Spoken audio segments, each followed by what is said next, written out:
Welcome back. We've been talking about the story of God and the story of us.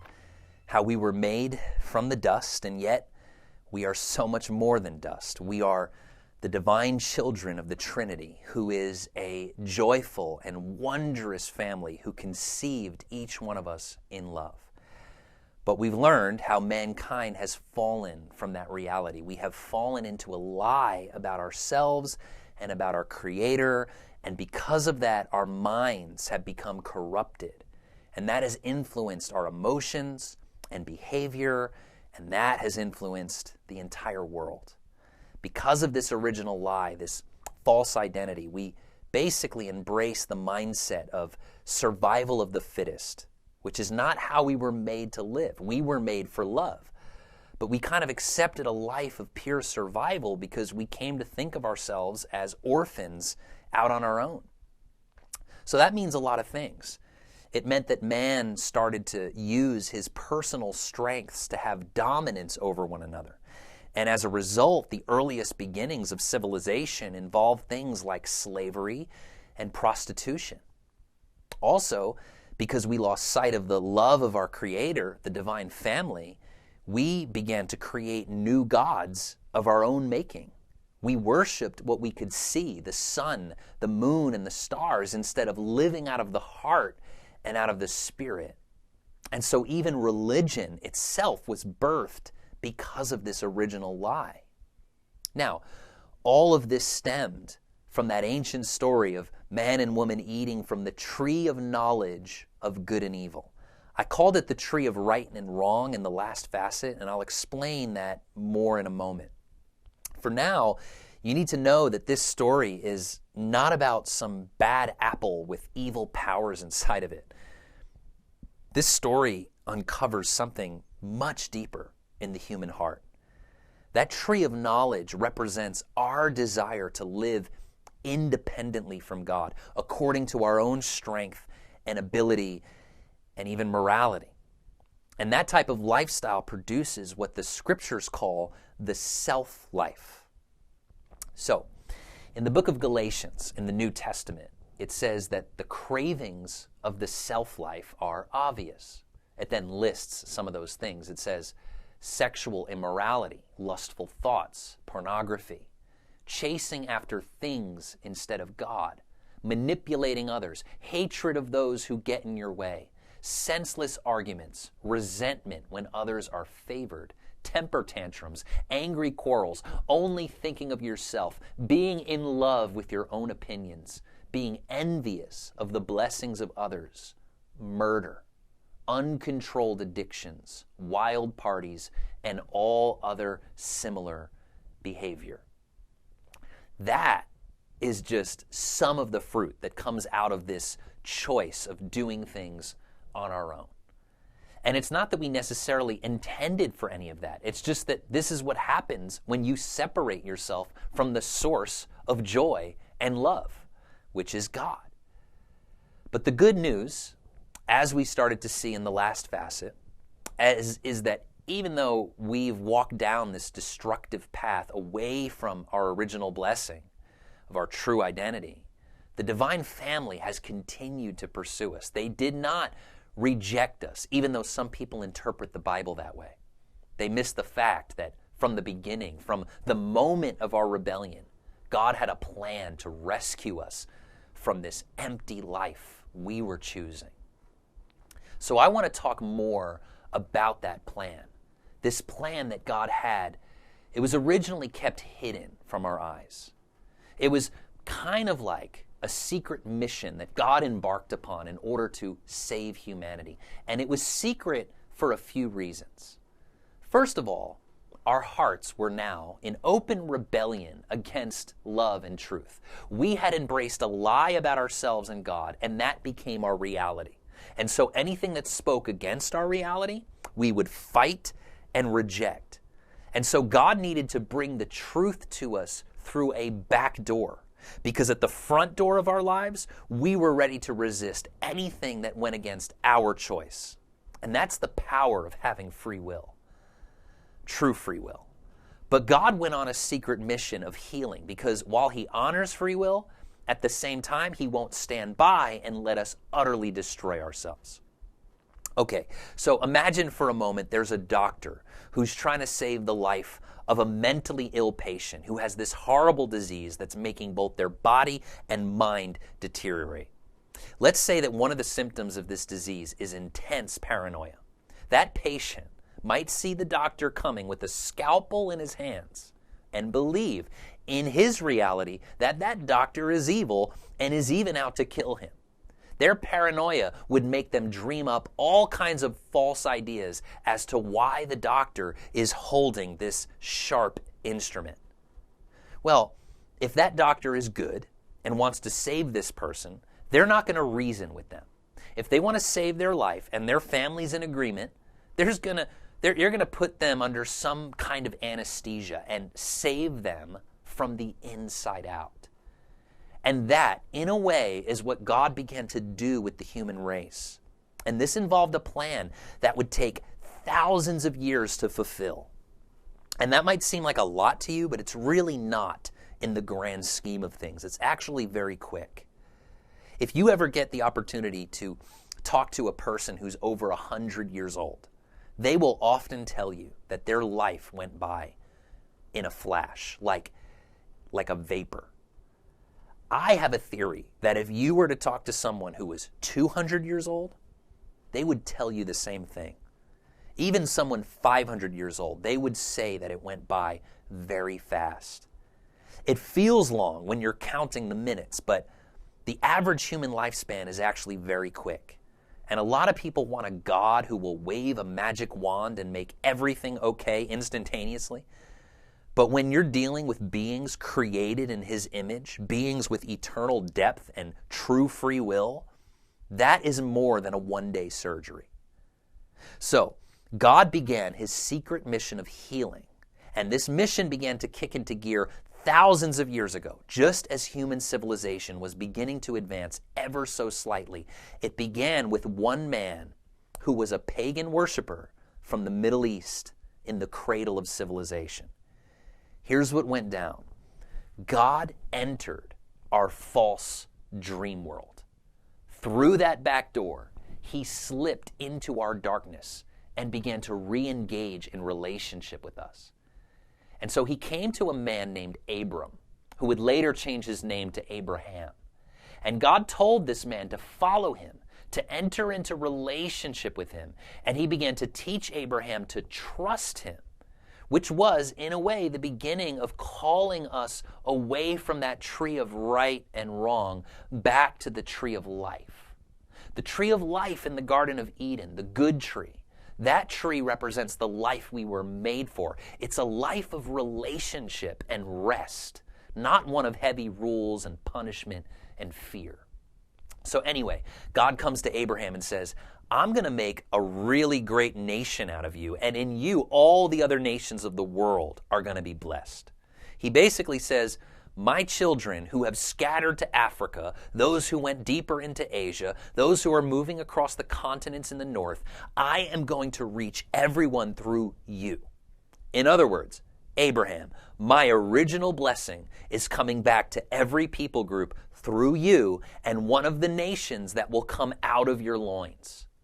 And then God does the impossible. He raises up a nation through Abraham, which becomes the longest lasting and yet the most persecuted nation in the history of the world, the Hebrew people, the Israelites. And a few centuries after Abraham, God continues this secret surgery mission and comes to one of Abraham's descendants who is called to be a prophet. His name was Moses. Moses, of course, leads Abraham's family, which is now massive, out of slavery in Egypt, which is where they had landed for a long time. And that's the story of the Exodus, where God takes that nation out of Egypt and establishes them in their own territory. Now, I'm obviously skipping over a lot of detail here, but that's because I'm trying to get to the next major part of this secret plan God was unfolding within humanity. You see, soon after Abraham's tribal family was released from slavery, the people of Israel, as the nation was called, they were given a law, the law of Moses, it would be known as. Now, here's the deal with this law. This was a social and religious law with hundreds of commandments behind it on how to live the right way. It dealt with everything from the people's diet to how they treated their neighbors, to how they treated the immigrant, to how they handled finances and sacrifices. Now, at the time, the people of Israel believed that this law would bring them back to that place of original blessing, the way of the tree of life.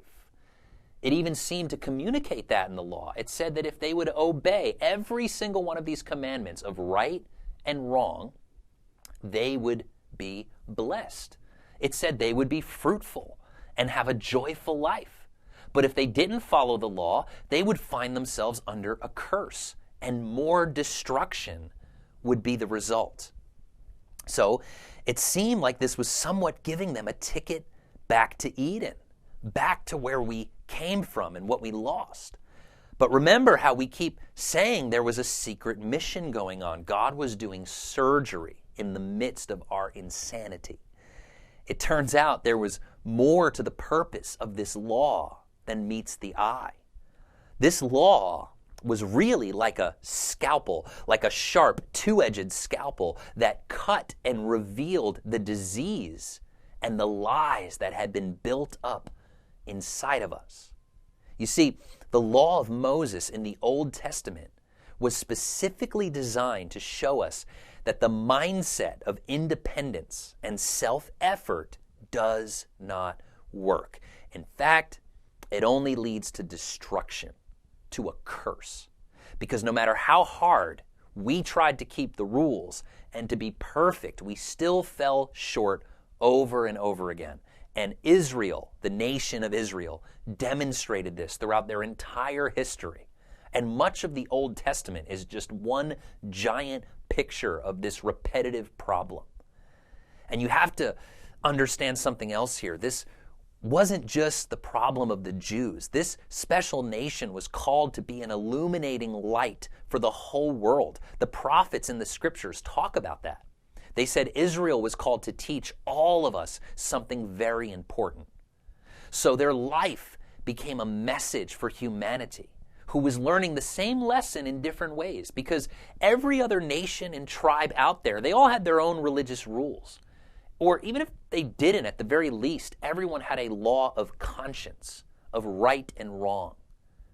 So here's what's going on. I hope you're tracking with me here. Over thousands of years, the law of Moses, with all its rules and regulations, was ripping open and exposing a deeper problem in humanity, which was actually our embrace of that tree of right and wrong, the tree of knowledge of good and evil. The law that was given to Israel in the Old Testament was like a different version of that tree of knowledge stretched out over hundreds of years to show each of us that we can't attain God-likeness on our own. We can't attain that original blessing and our true identity through our own law-keeping, rule-keeping willpower and independence. A simpler way to say it is that we were not made for external rules and laws. We were made to live from the inside out, from a pure heart, and we were made for trust, for relationship. So, the book of Galatians, which I mentioned earlier, it says there that the law was given to show people their sins. The people's failure to keep the law revealed this problem, that the way of self-effort and law-keeping does not work. And with that, it also revealed where sin came from. As we said in the last facet, all our destructive ways truly come from that original lie that says we're not like God in the first place. And so we need to do something to become like Him. We need to do this in our own strength by exterior things instead of God-likeness coming from the inside out, from our true identity and from God Himself with us. This was our problem, and it needed a solution. We were made for that blessing of life and identity, but we lost it. So we were given the law to supposedly get back to that blessing. Yet it turned out the law was a false solution. It didn't work. And all along, this was part of God's plan. He gave the law in order to expose our insanity. It says actually in the New Testament that the law increased sin. It actually increased our sense of separation from God. Now, this doesn't seem to be fair or even make sense. But remember, God had a secret mission going on here. To use a different medical analogy, the law was giving us something like an X-ray over the heart, showing us the deeper problem. Listen carefully. A hidden disease needs to be exposed before it gets removed, okay? So pre-op X-rays need to happen before a person is willing to embrace surgery. And that's essentially what happened with Abraham and his family, the people of Israel. And that was a message for all of us, that we all need healing, and we all need to realize we can't do it on our own. We need help. We need a Savior. And that takes us to the real beauty of this whole facet called the false solution.